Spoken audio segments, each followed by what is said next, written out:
In 2018, the state of California finally allowed homeowners to convert garages into what they call ADUs, or accessory dwelling units, and turn them into an apartment.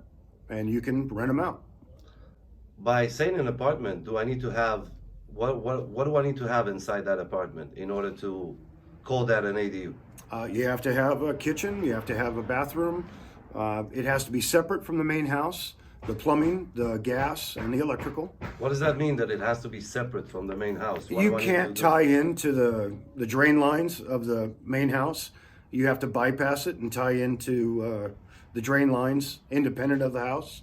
You can tie into the water line, but not the gas. The gas has to run a separate meter with a separate line from the meter with a valve so that it can be isolated.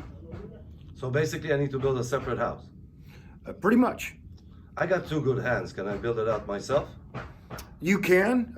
Some of it, as an owner builder, you can pull the general permit, but you're still going to be required to have a licensed contractor for the plumbing and the electrical.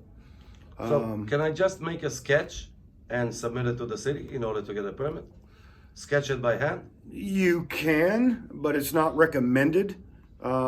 It's much more easy. It's much easier to have a architect.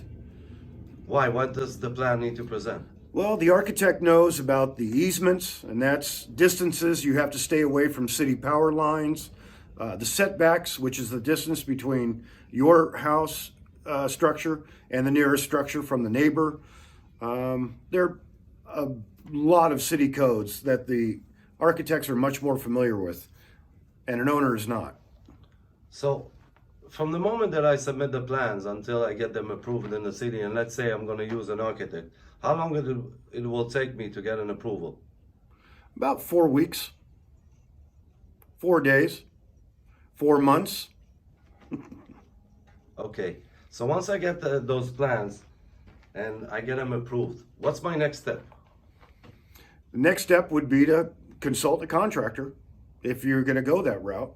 Even if you plan to be the general yourself, you still need to get a plumber and an electrician licensed to come out and survey the work. It's always a good idea to call the city and schedule a pre-inspection with the local building inspector and show him the plans and see if he sees anything that may be a concern before you start the project. My problem is the garage is only 300 square foot, and it seems like to me it's too small to build an apartment. What do I do if it's too small? You can enlarge it. Again, you have to follow the city codes as far as easements and setbacks. It's like you have height restrictions if you're close to power lines. Again, there's a lot of different codes you have to obey, which is another good reason to have an architect, because they are aware of those codes.